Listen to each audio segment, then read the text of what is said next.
So I'm out here working on the mower, and if you recall, last summer I had to do a temporary repair. It didn't work.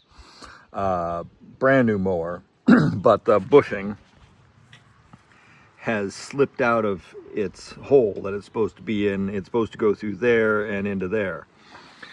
So I tried fixing it, got it most of the way in last year, but it backed off. Really rough fields. Now, the great thing about this mower is it's hell for stout robust, and it's incredibly simple. So, but there's some little details like that. It's a Polish-made mower, drum mower, which is a very simple, robust mower, perfect for the kind of fields I've got, except that one field I did beat the hell out of it, and that bushing or bearing or whatever, it popped free. So now I got to take it apart and try and get that fit before I start this season, because last thing I want is something wearing out prematurely. This is such a simple machine, there are barely any grease points on it. So the idea, and it is a little short, it is bigger than, it's nearly 1.5 times bigger than my old drum mowers. But it's not the 9-10 foot cut that I would like. But the key is it works perfect for the fields that we've got. Rough, hilly, small.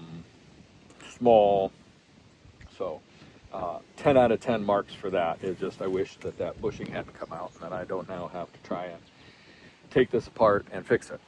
So I think the simple thing to do is I'm going to remove the 2 pins here, drop those out of my way, because I have to take this hub off, lift this husk off, and then everything's lighter and I should be able to fix that.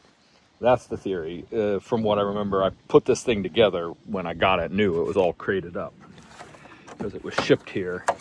So we'll see. I'm just going to move some stuff out of the way. I'm going to have to, this, as I recall, this husk isn't light, but I've got to figure out how to make it work, how to get it up. All right. So I'm missing that's annoying. I'm missing a keeper. All right, let's get this going.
Okay, so I got the pin aligned. I used a ratchet strap just to be a third hand, just to basically hold a little pressure on this going that way so I could pivot this enough to line things up. Now I've got it through the first hole. Now I've got to align it to get through the second part. But I have managed to make it move, which is awesome. I'm going to spray a little bit more penetrating liquid on it, and hopefully I can get this driven the rest of the way home.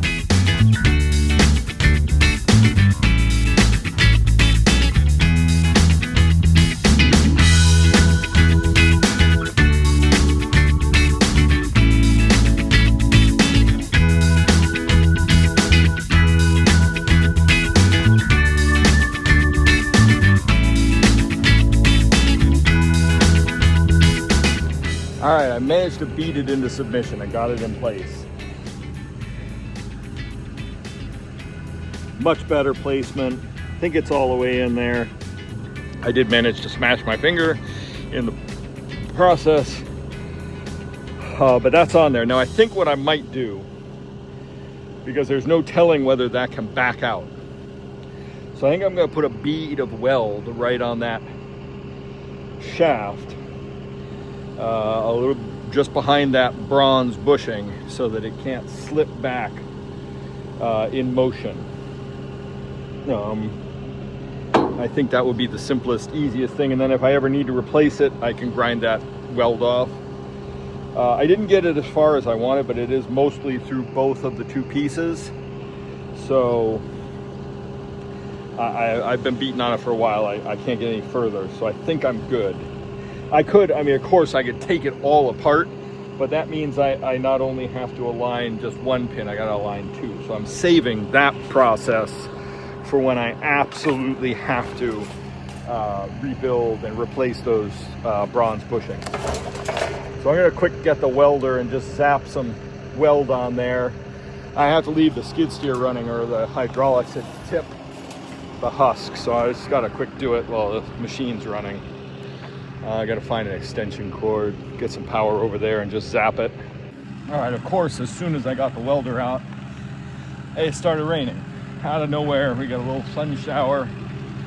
Ridiculous. Anyway, I got enough bead on there to hopefully hold that from sliding in. So now I got to put everything back the way it was, and hopefully it will last more than the season. It was a little irritating that it was a brand new mower and that bushing slipped out of the way, and I don't know whether it was because I assembled this wrong or what, but anyway, all right, let's get this back together.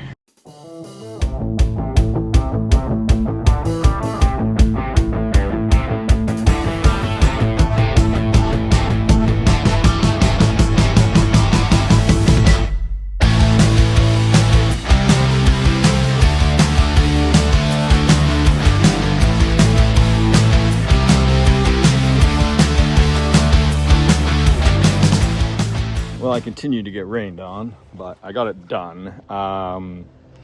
Hopefully it holds. I don't know. Anyway, it was easier to do and easier to get back together than I thought it would be, which is fabulous. And here comes the sky opening up, so I'm going to put the tools away and get inside. 44 degrees this morning with a hell of a wind, and the cows do not want to go in the barn. They don't want to come out of pasture. These past few humid mornings, they've been in there lickety-split at dawn. Come on, ladies, get up in there, come on. Cows. Well, we just managed to get Tethys and Ganymede in with the other heifers. So all 6 of them are out now on pasture, which is not a minute too soon because their paddock is run out of grass. Now with them there, hopefully, they're doing a nice job cleaning up where they're at, but the cows didn't leave a lot behind. This is where the cows grazed last night. Looks like a lot of grass there, but the cows won't eat any more of it because it's all too stemmy. That's what it looked like before. You can't even see a clear line because the stuff they're leaving behind is so thick. So I'm hoping that the heifers will come in here and in 2 days clean up the majority of what's left behind. Because if I were to leave this here without topping it or cutting it, that's about a 40% reduction in the next crop that's due in about 30 days. So I can't have that. That just destroys too much pasture. I don't have, because I didn't get that 2 acres in the forest planted thicker than it is now and cleaned up so it's more productive, I don't have that 2 acres to buffer if 2 acres of this field go bad. So it's going to bear watching. I may have to come out here with the tractor and top it. And I can't do it this week. Well, today's Friday. I may have to cut that end acre and bale it because this stuff is going by fast. Now, it's 44 degrees, 46 degrees out. The SmaXtec climate sensor is showing us data here, which is fabulous because since our weather station broke down and we haven't been able to afford to replace it, we haven't had accurate temperature and humidity and stuff. I mean, the SmaXtec thing won't give us rainfall, which is what I mostly like to track. Sorry, moving fence lines. But at least it gives us temperature, because what I'm finding is the weather apps aren't even close. It said it was, 48 degrees when we woke up this morning, and it was really like 42. So, yeah, we're in a very weird little microclimate here. So starting to assemble some climate data will be fabulous. And the charts, like I said, the charts are amazing. Anyway, I gotta get this fence moved. We gotta milk cows. Then I'm on a few deliveries this morning before I can get back to do anything farming related. Hopefully next week. Let's see, I got the mower set yesterday. I do have to order knives for it. They're a quick fix. I could do that the day they come or when I go into mow. Everything else is set on. I do want to check the oil in the gearbox, but mower is basically set to go. My next step is maybe, if we catch a break over the weekend or early next week, I'll get the baler going up and serviced and cleaned and ready to go. I have to order that sensor for the tailgate that was bust the end of last season. Should have ordered it then, but it didn't really seem worth spending $300 going into winter when we weren't going to use the baler till now. So I'm sure the price of that part has doubled. But large part of farming is cash flow management. So making sure you have enough to do what you need to do.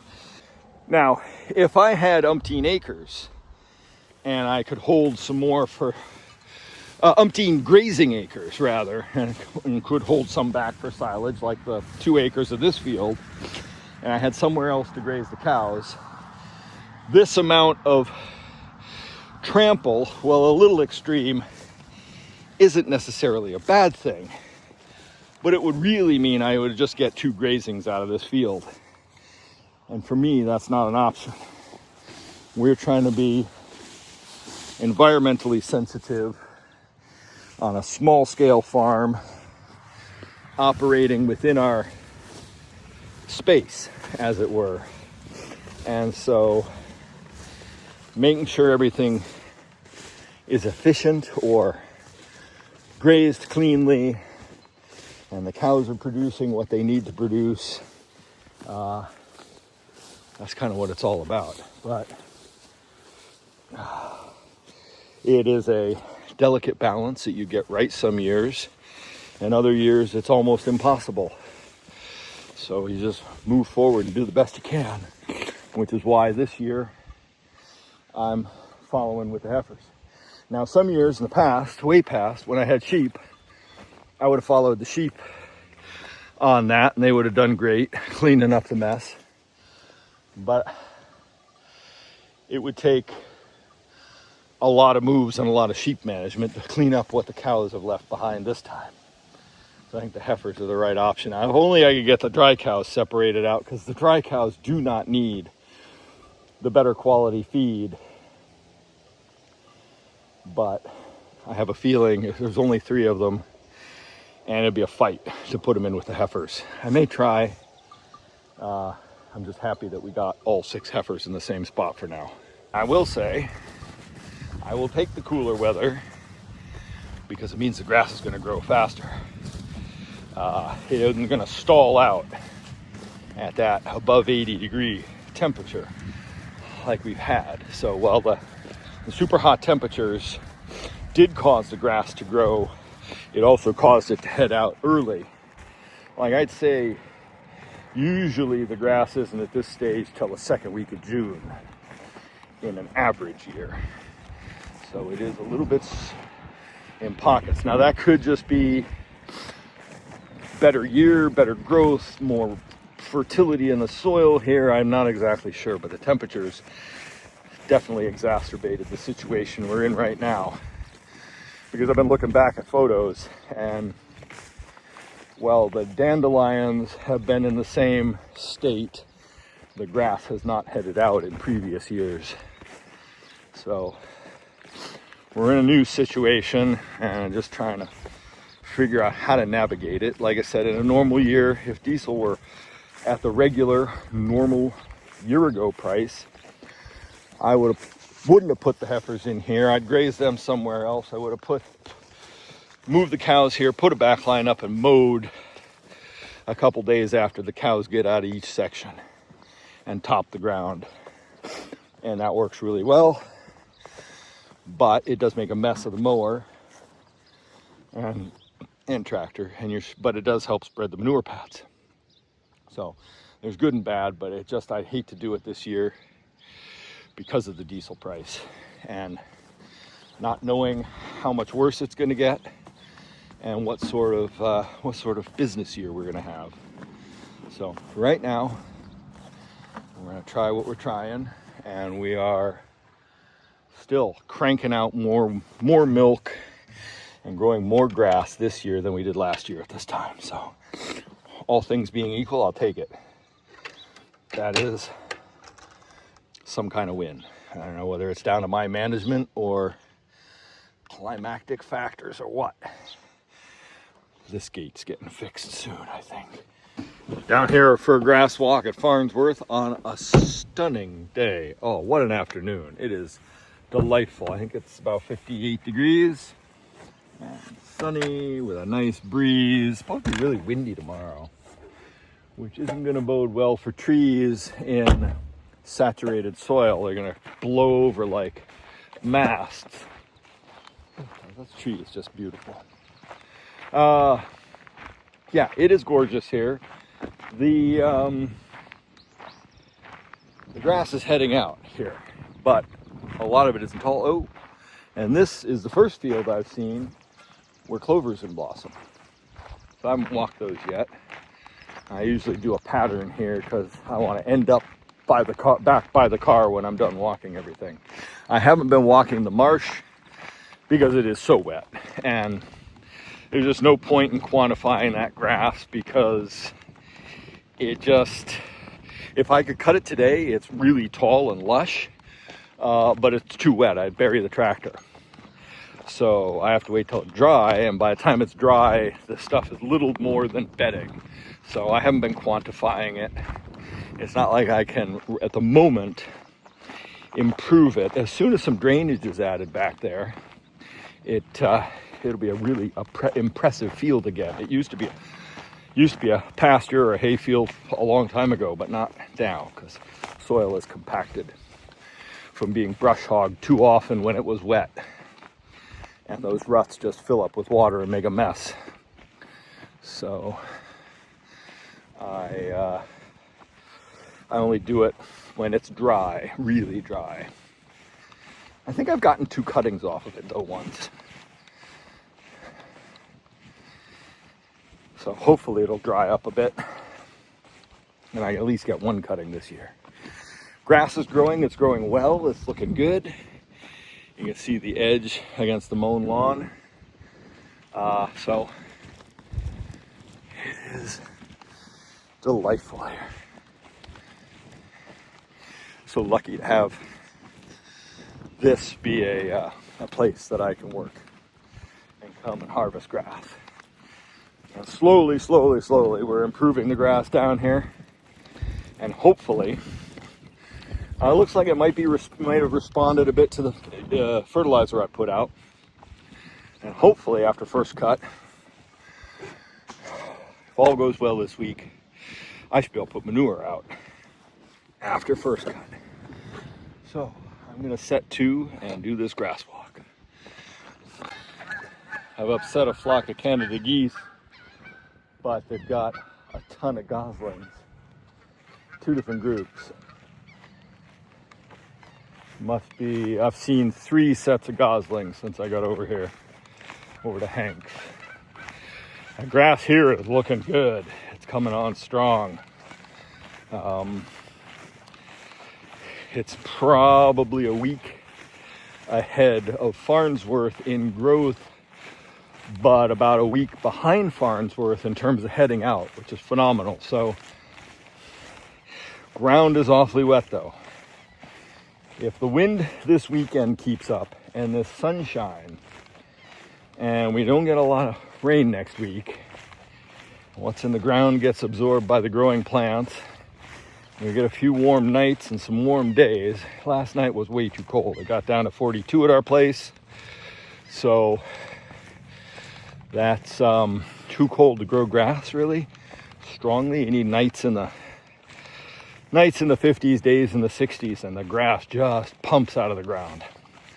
So if we get some of that and not a lot more rain, like if we get over an inch of rain, it's just every inch just pushes me back from getting in the field by a week, basically, is the way it's seeming. Hopefully this year, got something in the works that should make silage making a lot more efficient than it's been. More about that later.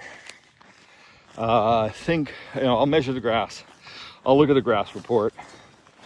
My eye is telling me that if I wanted the best quality but the lowest yield, I would cut it this week if I could get it in the field. But I think if we get the right conditions by the end of next week, early the week following, I should be cutting this field. It's gonna be a race by then to see whether parts of Farnsworth need cut before this. Again, each set of fields is in a little microclimate, and I have a lot of other fields to do. I'm just talking about the ones I measure. So, and because I measure them, because I improve them with fertilizer and such, that's why I tend to target them first, because they're also the highest quality grass that I've got in my platform. Not that it's great in any shape, because it's just what was growing here when I started cutting years ago. I mean, I made some minor improvements a couple of years ago when I overseeded everything. That failed by and large. I mean, I can see in this field and up above there's some vetch and some clover that I seeded in, and some of the meadow fescue, but not all of it took. Not enough of it took. So that was kind of a waste of money, but we didn't know there was going to be a drought and that I was going to be so late in planting. So that was my own fault. It was a gamble. I love the way the wind ripples the grass. Anybody's guess when I can get out here and cut. If I could, it'd be today, pretty much. I mean, this field looks like it's stopped growing, and that field is the middle field is really the one that pumps out a lot. I'll have to look back at my records. I think for first cut, the most bales I've ever gotten out of these fields has been 6. They haven't been all that high yielding since I started with the round baler. The first year I cut, I think there was like 800 small squares in these fields. That would be like 40 round bales, right? If there's 20 bales to a round, 20 squares to a round.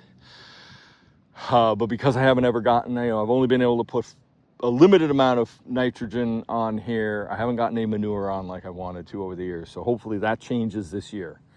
That changes after first cut, so I can get going and get growing grass, because we need grass.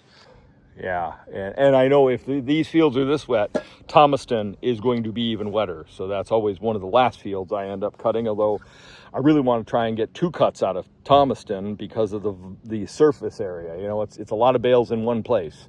It's not a lot of driving around. It's not a lot of jockeying back and forth, because I don't have an infield bale wrapper. Hauling all the bales back in a timely fashion by myself and getting them wrapped in an evening by myself, unless Allison is free to help a little bit with the wrapper after her work with cheese. It's a lot. So, 18 bales, I can only fit 6 bales on my trailer at a time. So that's 3 trips. So the further away you go, that's the way it is. So anyway, I want productive fields, but I got to be there. You know, I got to get to the point where I can have them be that productive. So, or find help or something. A second tractor and the bale wrapper in the field with me at the end would just mean we could get them wrapped right away. That would be helpful. But as far as me doing it by myself and having to haul the bales unwrapped, which is best because then they're wrapped and they're put away and they don't get torn when in transport. Yeah, that's just, it's a limit of what I can do in a day. And that's kind of by myself, and that kind of sucks because I want these fields to be as productive as possible and yield a lot of bales, but I also have to be able to handle the amount of bales by myself for the most part. So it's a trade-off. Well, just as I'm back from the grass walk and reviewing the data, I looked at the weather report and we've got 1.5 inches of rain due tomorrow and the next day, and a very wet gray week ahead of us. So I don't think I'll be getting into the field anytime soon. So I sent the cows out to graze after milking. We are going to receive rain tonight, possibly 3/4 of an inch. Now, hope upon hope it doesn't come down all at once. I think it's pretty spread out overnight into tomorrow with a total rainfall of 3/4 inch. Now, fortunately, I'm turning them out. They're still pretty heavy cover. I've left them in the area I gave them to graze today because they just left so much grass behind. I need to be moving them across the field to eat. If the grass is getting too strong, too far gone, where they're not going to want to eat as much of it and produce quality milk, but I've got to get it chomped off. But it barely looked like they ate anything out there today, and they were laying down for a lot of the day. Heifers are doing a great job cleaning up their section.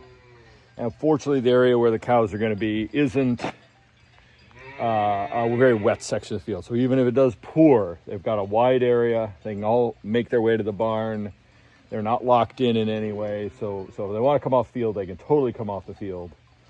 And if we do end up with a ton of rain, if they're up at the tree line at the top of the field, they'll be under cover. And they shouldn't poach or damage the field, I hope. That's my gamble today. 30th of May, we're dressed like it's the 5th of February. It's absolutely Baltic. This is ridiculous. The wind today is abusive. And yeah, it's only about 42, 44 degrees. And the wind makes it in the 30s for sure. It is cripplingly cold. The only positive is it's slowing down the grass growth at a time when, at the moment, I don't need it to grow anymore because it's just too wet now. I mean, we didn't get as much rain as I thought yesterday. We were slated to get an half inch yesterday, or 3/4 of half to 3/4 yesterday, half to 3/4 today. Now it's saying we're going to have 1/10 of an inch max today, and I don't think we got 1/4 inch all day yesterday, so that's good. And this wind, even as cold as it is, will help dry things out. I forgot to get a line. So anyway, yeah, it'll dry things out. Tomorrow's supposed to be another 15 degrees warmer than today, back to a normal temperature. That'll be nice. Camera's not really coming clean. I don't know why it's so fogged out. Here's one of the reasons why I don't like grazing the heifers behind the cows, is when I move the cow fence, even though I've just given them a fresh grazing cell, they're all pressuring the line to get in where I'm at. And the other really annoying thing that drives me up a wall is they don't just settle in and start grazing, even though they've got way more grass now than they had overnight. They're just going to race up and down the fence line and wear a track in the field. Because that's the kind of a-holes they are. Heifers just don't get the message. I mean, they've been out here a couple weeks now. Nah, they've been out here a week. And they just don't clue in. They're just going to race back and forth along the fence line. It doesn't help that it was a super windy day. That just makes it worse. And the chance of them now breaking free is ever present. I gotta figure out what's going on with the water. I moved their water. I don't see that the trough is filling. Come out to check on Jet. We incorporated, what's going on there? Yeah, that's better. Come to check out on, let's try this a third time. I've come to check out Jet because we incorporated her with the other calves because the other pen needs cleaned and it's just whatever, time. Bramble needs to be in with the herd. She was starting to balk at having to go back in with Jet at night. Not that she's not going to be upset that we've separated them, but she really just wants to be out grazing, and because we've been holding her in with the pen to feed Jet at night, rather than milking her at night, she's missing out on grazing. So we're just going to do like we do with the rest of the calves. It's time for Jet to be weaned from her mama and go in with the calves. So I came out to check on her. She was supposed to be in this back pen, but apparently Zuzu and Miles have squeezed into the back pen instead. And so they're here. And where's Mr. Mace? 1, 2, 3, 4, 5, oh, Mace is squeezing in my squeeze gate. What's the matter, buddy? Can't get through? I wonder why he's... Anyway, we're gonna have to fix that. We're gonna have to put Jet back in here and get Miles and Zuzu out. It should really just be Mace and Nutmeg and Jet. I just realized I haven't seen this crab flower. It must have. I just didn't notice it for some reason. Normally, maybe because the container's here. Normally this crab flowers and it's just spectacularly glowing. I didn't notice it this spring. I've been busy with other things, I guess. I'm just coming out here and looking at my fence pole pile. I'll start separating out posts that we need because coming up, this happens every year. We're going to come crashing obligations, right? I need a fence. Suppers are starting, so we need cleanup and prep and some repairs done before we can start our meal season, of catering for the summer here events. And then forage production is going to happen. So fencing supplies are on the way. Got to do fencing. Cleanup, I'm going to work on today and going forward this week. Forage, I need to get started. I need to go through the baler. So I'm going to try and clear a spot to be able to work on the baler without it impacting the barnyard, or the dooryard where I guess in previous years, the baler has been parked in the way, basically. So customers have to go around it. I've got to try and not do that this year. I think that this is going to be a busy year here for customers on the farm. So we've got to try and present our best face. And that's the other thing. We've got to do some landscaping and some garden maintenance and a bunch of other stuff that are almost never on my radar because, my radar during the summer is grass. I grow grass. That's my job. I grow it, I harvest it, whether I mow it and bale it or use cows. That is my job. And to make sure that there's enough for both the summer and the winter. So that is my main focus. And so I lose sight of a lot of other things during the 2 windows that I have to do that. So, I've also got to prepare this area right here. That bush needs cleaned out, and I need to make a way for the calves to get out of their container unit and into this area here without going out and around. I can get them out the gate and we can lead them by halter to where they need to go, but I want to get this fence done. I want to clean up this back here over the summer. So I'm kind of looking at some future projects right now. Now, the grass is almost ready to cut. And so we've got a couple things coming. We got lucky, really lucky. And so we've got a couple pieces of equipment coming. And I just realized this water's still on, damn it. Leaking all over the place. Come and witness the climbing cheese maker in all her facets. Over the gates she goes. Such grace, such elegance.